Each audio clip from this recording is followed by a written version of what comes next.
వేదిక మీద ఉన్న పెద్దలు, సాహితీ శిఖరం, మా అందరికీ ఆరాధ్యుడు, మార్గదర్శి మా నవీన్ సార్ రెండు చేతుల అటు పరిపాలనని ఇటు సాహిత్యాన్ని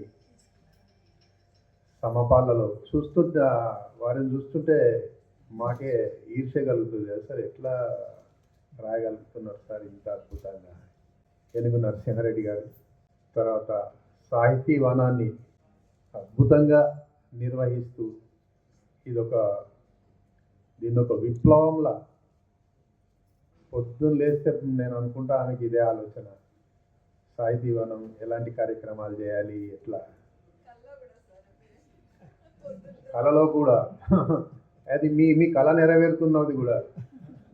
కాబట్టి శాంతికృష్ణ గారు నాకంటే ముందు కథలను పరిచయం చేసిన గొప్ప కథకుడు సత్యాజీ గారు, కవిత్వం మీద ఘంటాపథంగా సాధికారంగా ప్రసంగించిన తమ్ముడు చంద్రయ్య గారు, మరియు ఈ సాహితీ వనం సభను అద్భుతంగా ఇదొక పండగల దీన్ని మార్చిన మీ అందరికీ హృదయపూర్వక అభినందనలు, శుభాకాంక్షలు. నాకు గమనం పుస్తకం అందిన తర్వాత అసలు ఇందులో కథలు నేను చదవలే, ఏ ఒక్క కథ కూడా నేను చదవలే. కథలే నన్ను చదివించినాయి. అక్షరం అక్షరం, లైన్ లైన్ ప్రతి కథ నన్ను కూర్చోబెట్టి చదివించింది. దాని వెనుక ఉన్నటువంటి కృషి శాంతికృష్ణ గారు. అప్పుడు అనిపించింది, ఈ కథలు రాసిన వాళ్ళు కాదు, ఈ కథలు సమకూర్చి ఏర్చి కూర్చి పుస్తకంగా పెట్టిన వాళ్ళు చాలా గొప్పవాళ్ళు. ఎందుకంటే వాళ్ళందరిని ఒక చోట చేర్చి వాళ్ళ రచనల్ని ఎట్లా అంటే ఒక సామాజిక చలనశీలతని అద్భుతంగా నింపిన పుస్తకం ఇది. గమనం వర్తమాన చరిత్రని మన కళ్ళ ముందు వస్తుంది. కప్పి చెప్పేది కవిత్వం అయితే, విప్పి చెప్పేది విమర్శ అయితే, కప్పి కప్పకుండా, విప్పి విప్పకుండా, చెప్పి చెప్పకుండా చెప్పేది కథ. కాబట్టి అలాంటి కథల్ని 25 కథల్ని ఏరి ఒక పుస్తకంగా చేర్చారు. అద్భుతమైన పుస్తకం. మీరు వెళ్ళేటప్పుడు ఖచ్చితంగా మీ చేతిలో 2-3 పుస్తకాలు ఉండాలి. అంటే అంత అవసరం, కొనాల్సినటువంటి చదవాల్సినటువంటి అవసరం ఉన్న పుస్తకాలు. ఇందులోపల నాకు 25 కథల్లో 14 నుంచి 25 శీర్షకం పంచారు మేడం. ఒక కథ తక్కువ ఇచ్చారు, బేస్ సంఖ్య ఉంది. మళ్ళీ మీరు సరి సంఖ్యలు చూసుకోండి, సమానంగా ఉంచండి, పాలి పంచాదులు ఉంటాయి. 14వ కథ పడిపోయిన చోటే డాక్టర్ తంగెళ్ళ శ్రీదేవి రెడ్డి గారు. కథ ఏంటిది, కథ ఏం చెప్తుంది? కథ ఒక వర్తమాన చరిత్రను, వర్తమాన జీవితాన్ని చెప్తుంది. అలాంటి ఈ కథ లోపల పడిపోయిన చోటే అంటే ఒక అద్భుతంగా, అంటే కథ ఎవరు చెప్పినా ప్రజా జీవితం నుంచి తీసుకుంటారు, అంశాన్ని ప్రజా జీవితంలో తీసుకుంటారు. మనకు తెలిసినట్టే అనిపిస్తుంది, కానీ తెలిసిన తనం నుంచి తెలియని తనం వరకు, తెలిసిన విషయాల నుంచి తెలియని విషయాల వరకు కథకుడు మనల్ని ఏ విధంగా తీసుకుపోతుండు అనేది కథలో ఉంటుంది. అది కథ యొక్క ప్రాముఖ్యత. కథలు అందరూ రాస్తారు, కానీ రాసేటప్పుడు కథ ఎక్కడ ఆపాలి, ఎందుకు ఆపాలి, ఏ విషయం చెప్పాలి, ఏ విషయం చెప్పొద్దు అనేది కథ లోపల ఉంటే నిజంగా అలాంటి ఒక గొప్ప కథ ఏదన్నా ఉన్నదంటే శ్రీదేవి రెడ్డి గారు రాసినటువంటి ఈ కథ. ఎందుకంటే మామూలు అంశంగా అనిపిస్తుంటుంది, కానీ ఒక సామాన్య అంశం నుంచి మనను అసామాన్యంగా ఆలోచింపజేసేటటువంటి అద్భుతమైనటువంటి కథ. పల్లెల్లో మనం చాలా చూస్తుంటాం, పిల్లలు, ఆడపిల్లలు ఎదిగే క్రమంలో వచ్చేటటువంటి మార్పులు, ఆ జెనెటిక్స్ ఏవైనా కొద్దిగా ఇన్బ్యాలెన్స్డ్గా అయితే, హఠాత్తుగా ఒక అమ్మాయికి మీసాలు వస్తే ఏంటి మామూలుగా అనిపిస్తుంది, కానీ ఎంత హృదయ క్షోభను ఎదుర్కొంటుంది, ఆ కుటుంబం ఎంత బాధపడుతుంది, ఆ తండ్రి ఆ తల్లి దాంతో ముడివేసుకున్నటువంటి సమాజము ఎట్లా చూస్తారు, దాన్ని చిన్న అంశం అనిపించినా దాన్ని ఎట్లా చూస్తారు, కాకుల్లా ఎట్లా పొడుస్తారు అనేది ఒక హృదయాన్ని తట్టే విధంగా, అంటే ఆ అమ్మాయి రాసేటటువంటి ఉత్తరాలు, అంటే ఇక్కడ ఈ కథలో మనం ముఖ్యంగా శిల్పాన్ని గమనించాలి, అద్భుతమైనటువంటి శిల్పం. ఆ అమ్మాయి తన హృదయ వేదనను ఉత్తరాల ద్వారా ఎలా చెప్పుకుంటుంది. చివరికి ఆ అమ్మాయి ఏమైంది, ఓడిపోయిందా? చాలామంది అమ్మాయిలు ఇవ్వాలి, అంటే ఇందులో ఉన్నటువంటి అమ్మాయి నిలదొక్కుని నిలబడుతుంది. అంటే ఒక కథ కూడా ఏం చెప్తాడు అంటే జీవితాన్ని గెలుచుకోవాలని చెప్తాడు. ఆ జీవితాన్ని అంటే ఈ లోకం నీ మీద ఎన్ని తూటాలైనా పేలుస్తుంది, కానీ నువ్వు నిలబడి గెలవాలి. అంటే చివరికి అమ్మాయి గెలిచింది.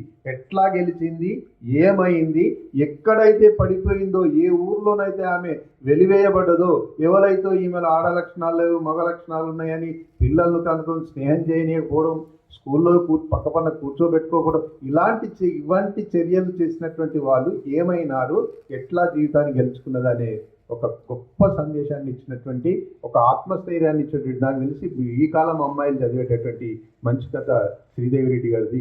తర్వాత ఇందులోపల 15వ కథ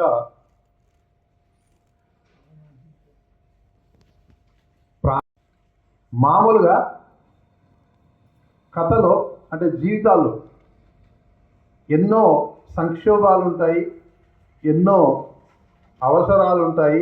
అంటే జీవితాన్ని కొందరు సాధించుకుంటారు, కొందరు జీవితం ప్రవాహంలో మామూలుగా కొందరికి వడ్డించిన విస్తరిలా ఉంటుంది, కొందరికి ఆ జీవితం సాఫీగా అయిపోతుంది. అది వాళ్ళు ఏమీ ఆలోచించకముందే జీవితం అయిపోతుంది. ఎట్లున్నావు ఏం కదా అంటే నడుస్తుంది కథ, ఏమున్నది అయిపోతుంది అని అంత ఈజీగా, అంటే జీవితంను అంత ఈజీగా తీసుకునే వాళ్ళు ఉంటారు, జీవితాన్ని ఛాలెంజ్గా తీసుకునే వాళ్ళు ఉంటారు, జీవితాన్ని మామూలుగా ఒకరితో స్ఫూర్తి పొంది తీసుకునే వాళ్ళు ఉంటారు, జీవితం ఏముందిలే అనుకునే వాళ్ళు ఉంటారు. కానీ ఒక భిన్న కోణంలోంచి తీసుకున్నటువంటిది ఇది సింహప్రసాద్ రచన. ఇది ప్రాణదీపం అనేటువంటి కథ.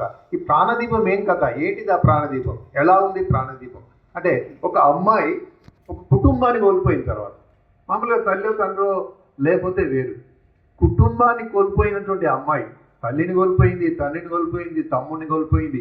ఎట్లా కోల్పోయింది కథలో చదవాలి మనం. ఒక అమ్మాయి, ఒక కుటుంబము, ఒక నలుగురు ఫ్యామిలీ ప్రయాణం చేస్తే ఒక చోటుకి వెళ్తే అక్కడి నుంచి ఒక అమ్మాయి మాత్రమే వస్తుంది. ఆ అమ్మాయి కూడా చిక్కుకొని, చిన్నతనంలోంచి చిక్కుకొని ఎక్కడో ఉంటే మళ్ళీ ఆమె తన సొంత గూటికి చేరిన తర్వాత ఏం జరిగింది, ఇలా మనుషులు మృగాల ముసుగులు కప్పుకుంటారు, అంటే మానవత్వం ముసుగులు కప్పుకుంటారు, అంటే అంత తన వాళ్ళే అన్నట్టు ముసుగులు కప్పుకుంటాడు. కానీ వెన్నుపోటు పుడతాడు. చిన్న అమ్మాయికి ఎలాంటి అనుభవాలు ఎదురైనాయి, వాళ్ళ చిన్నాన్న నుంచి ఎలాంటి అనుభవాలు ఎదురైనాయి, ఆమె ఆస్తి నుంచి ఎలాంటి అనుభవాలు ఎదురైనాయి, ఆమె భూమి నుంచి ఎలాంటి అనుభవాలు ఎదురైనాయి, ఆ చిన్నతనంలో ఎట్లాంటి పీడకలలు కన్నది ఆమె, తర్వాత ఆ పీడకలలు కన్నా చివరికి ఏం నిర్ణయం తీసుకుంది అనేది ఖచ్చితంగా. ఎందుకంటే మొదటి కథలో శ్రీదేవి రెడ్డి గారు రాసినటువంటి ఈ కథలో నిలదొక్కున్నటువంటి అమ్మాయి, తర్వాత ఈ ప్రాణదీపంలో నిలదొక్కున్నటువంటి అమ్మాయి. సత్యాజీ గారు చెప్పారు ఇంతకుముందు, ఇందులోపల స్త్రీలు అమ్మాయిలు అంటే ఇలా ఈ సమాజానికి కావాల్సింది అదే కదా. చిన్న విషయాలకి ఇలా చిన్న సైకిల్ కొనలేదనో, లేకుంటే డబ్బులు ఇవ్వలేదనో, లేకుంటే ఇంకేదన్నా అమ్మ తిట్టిందనో, లేకుంటే నాన్న తిట్టిందనో, ఈ చిన్న విషయాలకే మనస్తాపం చెంది ఆత్మహత్యలు చేసుకున్నటువంటి ఈ బలహీనమైనటువంటి సమాజంలో నిజంగా పిల్లర్లలాగా ఒక కాంతి దీపం. బొడ్రాయి అనగానే మామూలుగా ప్రతి ఊళ్ళో ఉంటుంది బొడ్రాయి. ఆ బొడ్రాయి చుట్టూ ఏం జరుగుతుంది, బొడ్రాయి అంటే ఊర్లో ఉంటుంది. ఊర్లో ఉన్న తర్వాత బొడ్రాయి పండుగ జరుగుతుంది. పండుగ జరిగినప్పుడు ఏమిటో ఊళ్ళో క్రిస్టియన్లు ఉంటారు, ముస్లింలు ఉంటారు, హిందువులు ఉంటారు, రకరకాలైనటువంటి వ్యక్తులు ఉంటారు. మరి ఆ బొడ్రాయి పండుగ ఊరంతా చేసుకున్నప్పుడు ఎలాంటి కట్టుబాట్లు ఉంటాయి, ఇలా ఒక గ్రామీణ నేపథ్యంలోంచి రాసినటువంటి కథ ఇది. శ్రీధర్ రెడ్డి బిల్లా గారు రాశారు. అంటే ఒక చిన్న పల్లెటూరులో ఒక ఆచారాన్ని తీసుకొని, ఒక పండుగను తీసుకొని, ఆ పండుగ చుట్టూ ఎన్ని రాజకీయాలు ఉంటాయి, ఆ పండుగ చుట్టూ ఎన్ని ఆచారాలు ఉంటాయి, ఆచారాల పేరుతో రాజకీయాల పేరుతో ఊర్లో ఎలా పెత్తనం చేస్తారు. తర్వాత ఏదైనా ఆ అపశృతి జరిగితే ఆ ఊర్లో బొడ్రాయి పెట్టారు, బొడ్రాయి పెట్టినాక 3 రోజులు బయటకు పోవద్దని అన్నారు. తర్వాత దాని వెనుక ఇంకా కథలు చెప్పారు. తర్వాత ఊర్లో మిగతా మతస్థులు ఉన్నారు, వాళ్ళు కూడా. ఎందుకంటే ఇలా 2 కళల లాంటిది తెలంగాణ సమాజం కాదు, ప్రతి ఊరు, ప్రతి హిందూ ముస్లిం అందరూ కలిసి ఉన్నట్టు. మామూలుగా ఇది పల్లెల్లో అయితే ఆ స్నేహం వెళ్ళి విరుస్తుంది. అంటే ఎవరికి ఈ భావన రాదు, నువ్వు ముస్లిం అనో, నువ్వు హిందూ అనో, నువ్వు ఇంకేదనో భావన రాదు. అందరి పండుగలు అందరు కలిసి చేసుకునేటటువంటి ఒక సహృదయ వాతావరణంలో ఈ బొడ్రాయి అనేటువంటి ఈ ఊరి లోపల బొడ్రాయి పెట్టిన తర్వాత ఒక క్రిస్టియన్, ఒక హిందూ ఇద్దరు కలిసి, పాపమాడు దుబాయ్ నుంచి వచ్చాడు, కువైట్ నుంచి వచ్చాడు. వచ్చిన తర్వాత 3 రోజులు దాటద్దు అన్నారు. అవసరం రీత్యా దాటాడు. ఎందుకు దాటాడు అన్నది కథల్లో తెలుసుకోవాలి. దాటిన తర్వాత ఏం జరిగింది దాటిన తర్వాత అంటే ఒక దురదృష్టవశాత్తు జరిగినటువంటి ఒక సంఘటనను ఊరి వాళ్ళు ఆ ఆచారానికి, ఆ వ్యవహారాలకు ఎలా ముడిపెట్టారు. తర్వాత మూఢనమ్మకాలు ఎంత బలంగా ఉంటాయి. మీరు ఏదైనా చెప్పండి, మీరు ఎంత లోతుగా చెప్పండి. ఇవాళ మనం అంత అద్భుతంగా సమాజం ఇట్లున్నది అట్లున్నదని చెప్పుకున్నా, మళ్ళీ మనం కొత్త బండి ఉన్నాం అనుకో, బండి కింద నిమ్మకాయలు పెడతాం. కొత్త ఇల్లు కట్టుకున్నాం అనుకో, గుమ్మడికాయ తీసి కొడతాం. లేకుంటే ఇవన్నీ మనం బయటకు చెప్తాం. ఇంకా మళ్ళీ బయట వాళ్ళు చెప్తే నేను నమ్మగానే మా ఇంట్లో ఊరిగా కాంతి అని అంటుంటాం. అంటే ఇలాంటి ఒక మూఢనమ్మకాలు మనం ఎంత ఆధునిక ముసుగు కప్పుకున్నా, ఎంత అద్భుతమైన చదువు ముసుగు కప్పుకున్నా కానీ అవి ఎంత లోతుగా ఉంటాయి అనేది చెప్పినటువంటి కథ ఈ బొడ్రాయి కథ. తర్వాత ఇందులోపల మనకు ఒక 17వ కథ మనువు, తగుళ్ళ గోపాల్. చాలా చక్కటి కథ ఇది. అంటే నేను అనుకుంటాను, మరి మేడం ఆమె అంశమిచ్చి రాయమన్నారా, లేకుంటే వాళ్ళే యాదృచ్ఛికంగా రాశారా పక్కకు పెడితే, ఇవన్నీ ఒక స్త్రీ జీవితంలో ఉండేటటువంటి బాధలను, ఆ స్త్రీ జీవితంలో ఉండేటువంటి కోణాలని ఎక్కువగా ప్రతిబింబించినటువంటి కథలు. ఈ మనువు కూడా అంతే. మనువు అంటే పెళ్లి ప్రతి వారికి జరుగుతుంది. కానీ అబ్బాయిలకు జరిగే పెళ్ళిళ్ళు వేరే, అమ్మాయిలకు జరిగే పెళ్ళిళ్ళు వేరే. ఆ సంఘర్షణ వేరుగా ఉంటుంది. ఒక అమ్మాయికి పెళ్ళైన తర్వాత భర్త చనిపోతే, లేకుంటే భర్త వదిలిపెడితే మళ్ళీ పెళ్లి కావడం అనేది ఒక గగనం. తర్వాత ఒకవేళ 2వ పెళ్లి కూడా ఫెయిల్ అయ్యి 3వ పెళ్లి కనుక కావాలంటే అది అసాధ్యం. ఆ పరిస్థితులు మగవాళ్ళకు ఉండవు. మగవాళ్ళకు కొంత స్వేచ్ఛ ఉంటుంది. అంటే వాడు పెళ్ళిళ్ళు చేసుకోవచ్చు. తర్వాత పెళ్లి చేయకుండా వాటికైనా ఉండొచ్చు, ఎవరేమన్నారు. కానీ పెళ్లి కాకుండా ఒక అమ్మాయి వట్టిగా ఉంటే అమ్మాయిని అంటారు, అమ్మాయి తల్లిని అంటారు, తండ్రిని అంటారు, వాళ్ళ చుట్టాలను అంటారు, బంధువులను అంటారు. లోకం కాకులై పొడుస్తుంది. అట్లా మనువు లోపల ఒక భర్తను కోల్పోయిన అమ్మాయి, భర్తను కోల్పోయింది, ఒక బిడ్డను పెంచుకుంటుంది. పాపం ఆ బిడ్డను పెంచుకుంటున్నట్టు అమ్మాయి జీవితంలో మళ్ళీ పెళ్లి అనే ప్రస్తావన ఎట్లా వచ్చింది? పెళ్లి అనే ప్రస్తావన వచ్చినాక ఆ పెళ్లి చేసుకోవాలని అనుకున్నప్పుడు ఏం సమస్య వచ్చింది? అసలు మళ్ళీ 3వ పెళ్లి, ఒక భర్త మొదటి పెళ్లి చేసుకున్న తర్వాత భర్త సంసారానికి పనికిరాడన్నాక, 2వ పెళ్లి చేసుకున్నాక భర్త చనిపోయాక, 30 ఏళ్ళ వయసు, పాపం చిన్న వయసే. ఆ చిన్న వయసులో 3వ పెళ్లి చేసుకునేటటువంటి క్రమంలో ఆమెకి ఏం జరిగింది? మరి చేసుకుందా లేదా, ఎట్లా నిలదొక్కుంది? ఇలా పిల్లలు కలిగింది అనుకో, అసలు ఆడవాళ్ళకే బరువు బాధ్యత ఉంటాయా, మగవాళ్ళకు ఉంటాయా? ఓ పిల్లలు కలిగినాక విడిపోయింది అనుకో, విడిపోతే మళ్ళీ ఆ పిల్లలు మగవాళ్ళతో ఉంటారు, ఆడవాళ్ళతోనే ఉంటారు. ఆ బాధ్యతతో వీళ్ళే తీసుకుంటారు. మళ్ళీ పిల్లల కోసం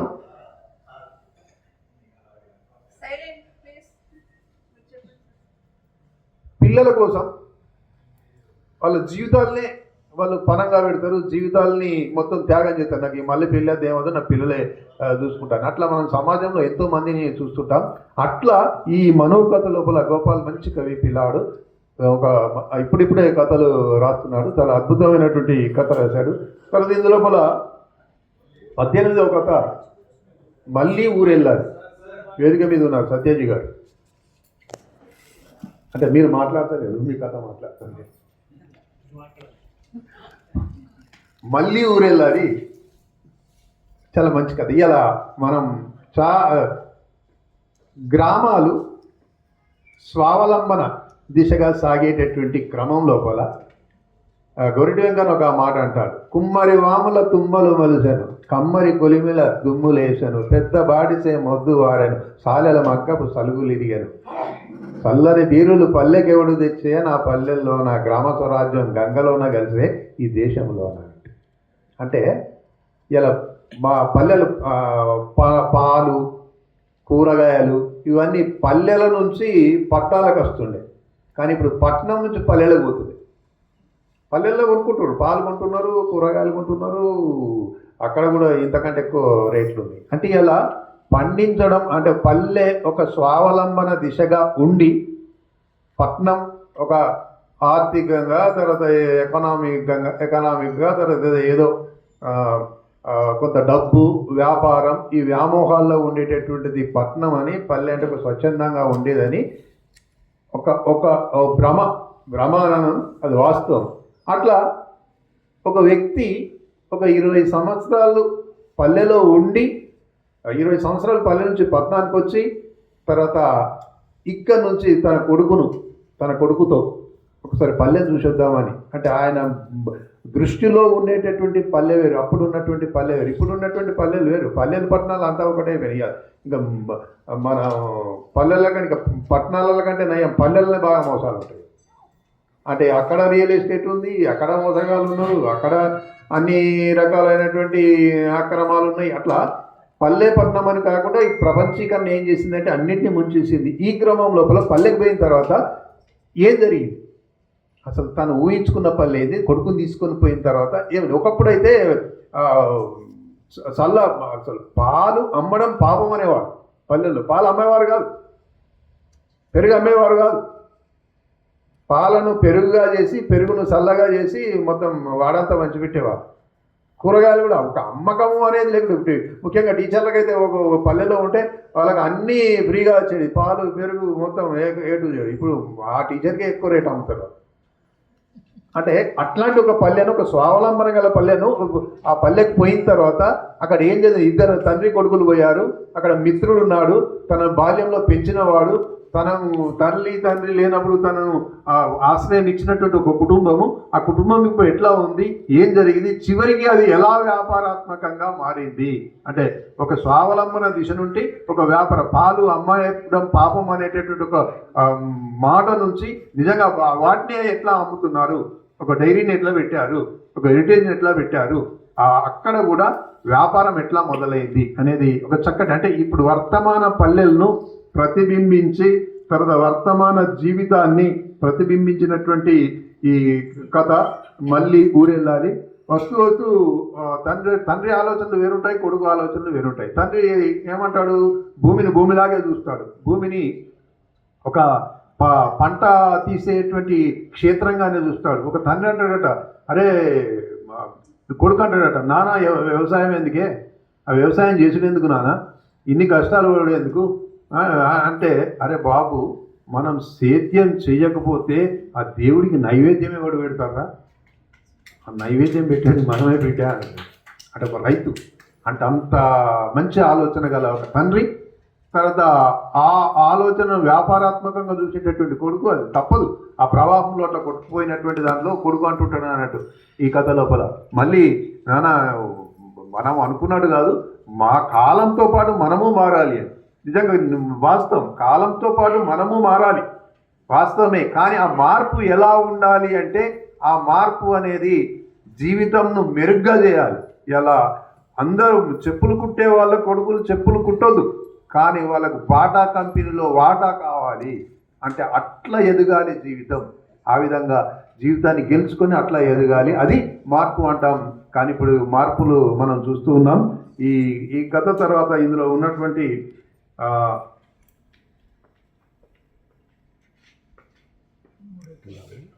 3 ఎకరాల కథ. ఇది 19వ కథ.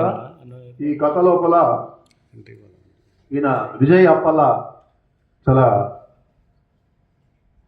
కొత్త టెక్నాలజీ, అంటే కొత్త పిల్లలు, కొత్త వర్గాల నుంచి, ఎంతసేపు రైతు జీవితాలు లేదా మధ్యతరగతి జీవితాలు ఇవి కాకుండా వేరు వేరు వర్గాల నుంచి కథకులు వస్తే ఆ కథలు ఎట్లా చెప్తారు, ఆ కథలు కొత్త జీవితాలు ఎట్లా పరిచయం చేస్తాయి అనేది ఈ కథలో మనం చూడొచ్చు. 3 ఎకరాలు అని ఒక చిన్న కుటుంబం, ఒక కుటుంబం లోపల ఒక వ్యక్తి తను సైన్యంలో ఉన్నప్పుడు చేసిన చిన్న తప్పుకి, అంటే భార్య కండిషన్ పెడుతుంది, పెళ్లి కావాలంటే ఒక కండిషన్ పెడుతుంది, నువ్వు అలా నుంచి వేరే దాంట్లోకి పోవాలి. ఆ కండిషన్ పెట్టినప్పుడు భార్య చెప్పిన కండిషన్ను ఆయన ఆమోదించి ఆయన అలాగే చేస్తే ఒక స్నేహితుడు తన భావన కోల్పోతాడు. ఆ కోపంతో 2 కుటుంబాలు దూరం అవుతాయి. దూరమైనకి ఏం జరిగింది, మళ్ళీ వాడు ఏమయ్యాడు, ఆ ఆవేదన నుంచి వాడు ఏమయ్యాడు. ఆయనకు ఒక 33 ఎకరాల భూమి ఉంటుంది.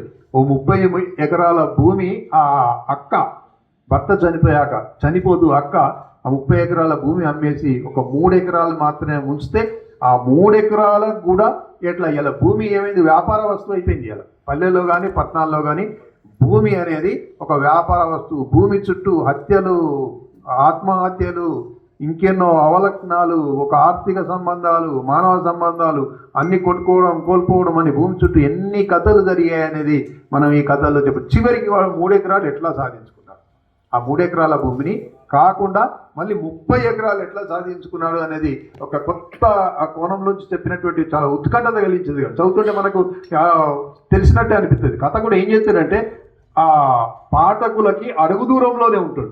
అడుగు దూరంలో ఉండి మెల్లిగా నడిపించుకుంటూ పోతుంటాడు. అంటే మన పాఠకుడు చూసే పాఠకుడు నా ముందే ఉన్నాడు కదా కథ, ఇది నాకు తెలిసిన విషయమే కదా అంటాడు. ఆ తెలిసిన విషయాల నుంచి మెల్లగా కొద్ది దూరం పోయినాక ఇది నాకు ఏది తెలియదు, ఈ కొత్త విషయం చెప్తుండు అనేది ఒక కొత్త టెక్నాలజీతో రాసినటువంటి కథ ఈ 3 ఎకరాల కథ. తర్వాత ఇందులో ఉన్నటువంటి 20వ కథ 84 వనవాసం. ఈ 20 వనవాసం నెంబరోడు మారుతి పౌరోహిత్యం అంటే ఒక కొత్త అంశాన్ని తీసుకున్నాడు. భారతం మనందరికీ తెలుసు, అందులోపల పాచికలాట తెలుసు. ఆ పాచికలాట ఎట్లా ఉన్నది అంటే ఒక జూదం ఆడేటటువంటి ఒక పల్లెలో, జూదం ఆడుతున్నటువంటి ఒక పల్లెలో ఒక జూదం ఆడేటటువంటి వ్యక్తి తాను జూదం ఆడుతూ వాడు అనుకుంటాడు వానికి 8-4 అనేటువంటి అంకెలు ఉంటాయి. ఆ 8-4 అనేటటువంటి అంకెలు ఇవి చాలా దురదృష్టమైన అంకెలు. 8-4 అనేటువంటి అంకెలు వీటి ఎప్పుడూ గెలవలేము అన్నప్పుడు వాడు అనుకుంటాను నేను వీటితోనే జూదమాడి గెలుస్తా, నేను 8-4 అని లక్కీ 84 అని నంబర్ అని నేను ఒక ఇల్లే కట్టుతా అని జూదం లోపల ఛాలెంజ్ చేసినటువంటి వ్యక్తి తన కొడుకును కూడా జూదపరుడే చేయాలనుకుంటాడు. కానీ ఆ కొడుకు ఏమవుతాడు, జూదగాని కొడుకు జూదగాడే అవుతాడా, లేకుంటే ఆఫీసర్ అవుతాడా, చదువుకున్నాడా, చదువుకోలేదా?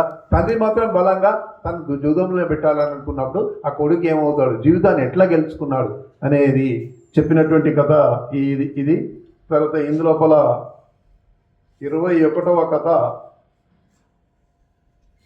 వింటారా రాధిక. వింటారా శాంతికృష్ణ గారు,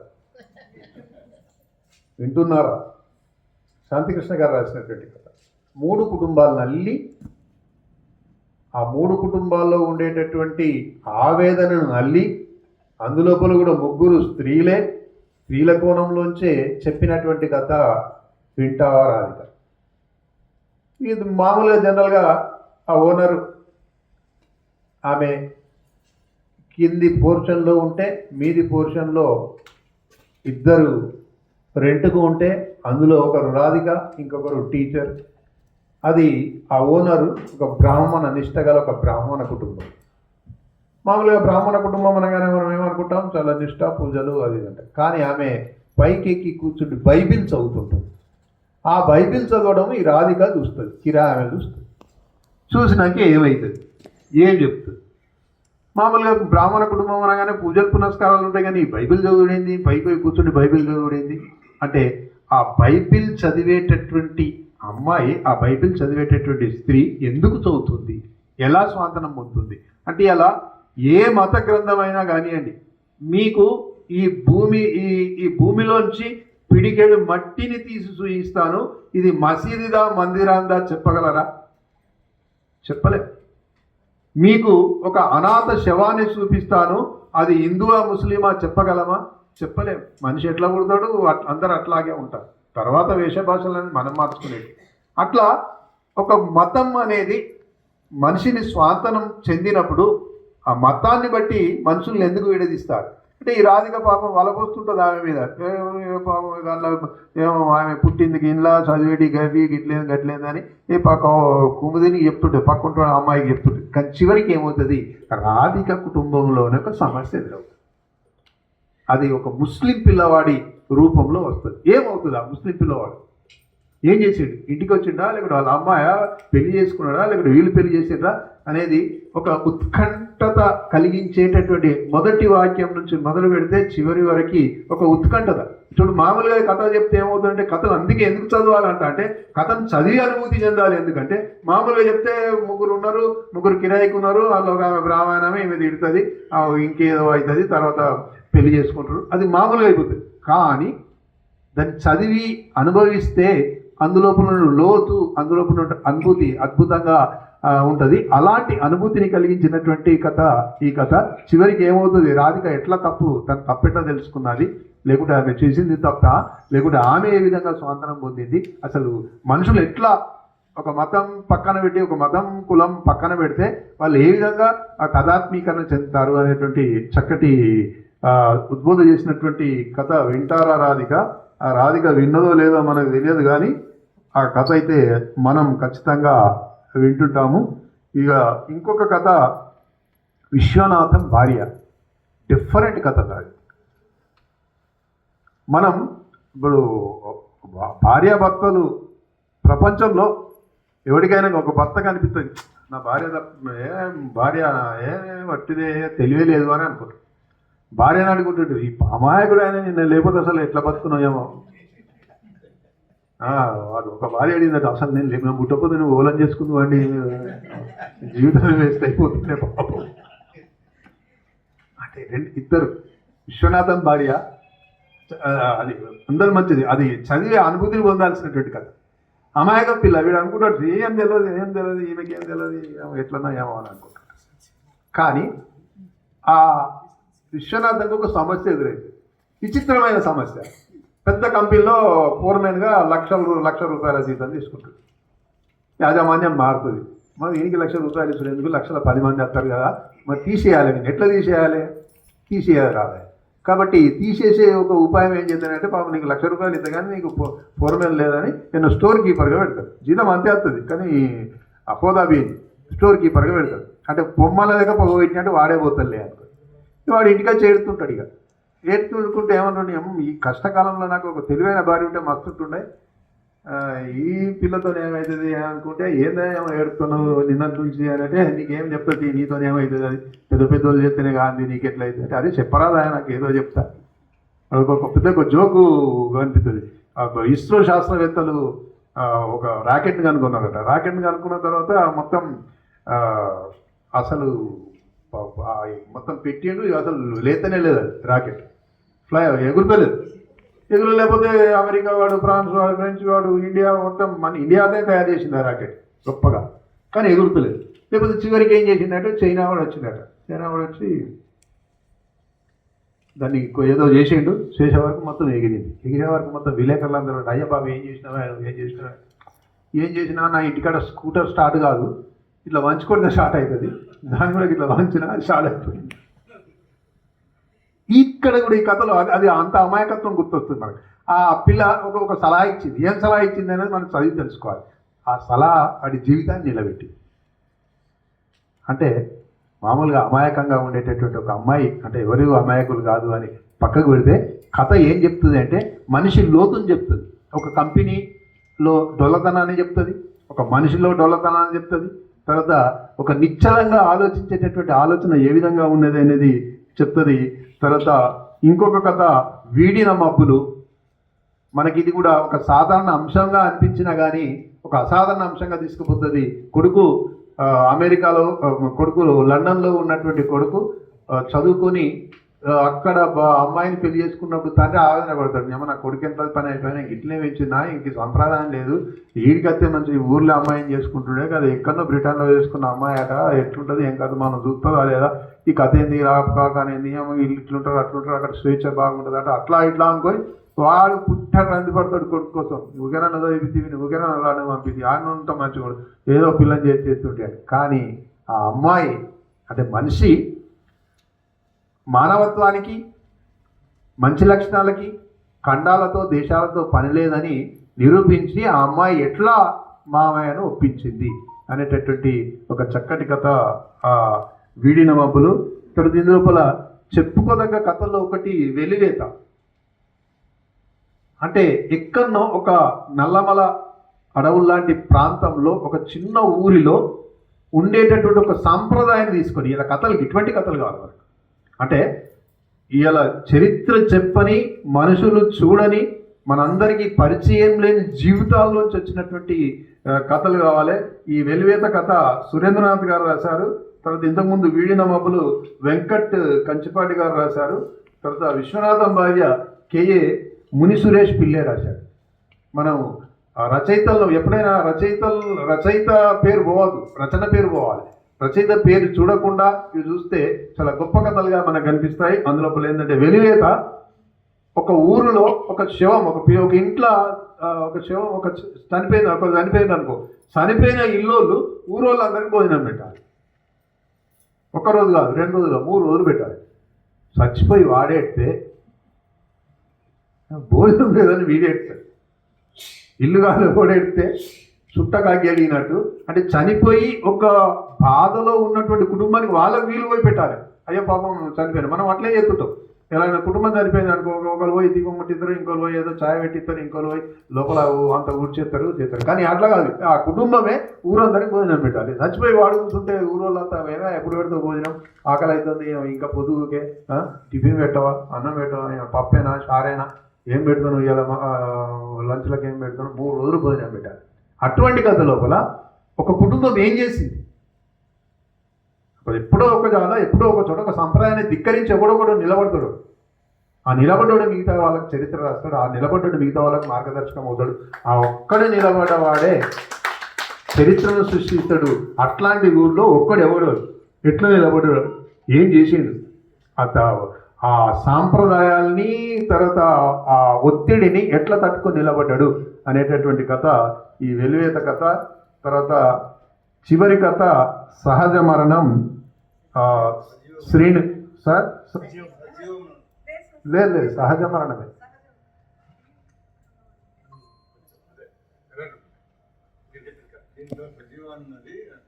అది ఇండెక్స్లో సహజ ఉన్నది సార్. సహజ మరణం శ్రీని గారు రాశారు. ఇది కూడా ఒక డిఫరెంట్ కథ.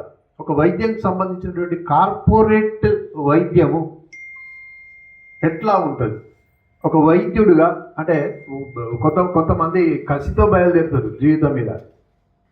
మా నాన్న నాకు 10 ఎకరాలు అమ్మి నన్ను డాక్టర్ చేసిండు, 20 ఎకరాలు కొనకపోతే నా పేరే కాదు అనేటువంటి కసితో బయలుదేరుతారు. కొందరు ఎట్లా బయలుదేరుతారు, నేను ఇప్పుడు మనిషి పుట్టుకలో మనిషి అనుకుంటున్నట్టు మనిషి పుట్టుక లోపల ఒకడు కొందరు మంచి వాళ్ళు ఉంటారు, కొందరు మూర్ఖులు ఉంటారు. మూర్ఖులు అనుకుంటున్నారట మా అమ్మ నాన్న 10 నిమిషాలు వాళ్ళు సుఖపడితే పుట్టిన వాన్ని అనుకుంటాడు. ఇంకొకడు ఏమనుకుంటున్నాడు అంటే మా అమ్మ 9 మాసాలు మోసి కంటే పుట్టినవానే అనుకుంటాడు. అంటే నీ పుట్టుకలో పడక సుఖం చూసినవాడు పశువు అవుతాడు, పురిటి నొప్పులు చూసినవాడు మనిషి అవుతాడు. అట్లా వైద్యంలో కూడా చాలా వ్యాపారాత్మకంగా మారినటువంటి వైద్యంలో కూడా హృదయాన్ని తడిచేసేటటువంటి వాళ్ళు ఎట్లా ఉంటారు, వాళ్ళు ఏం చేస్తారు, ఎక్కడ మెల్ట్ అవుతారు అనేది గొప్పగా చెప్పినటువంటి కథ ఈ సహజ మరణం. నిజంగా ఈ పుస్తకాన్ని చదివితే మనం ఒక గొప్ప అనుభూతికి లోనవుతాం.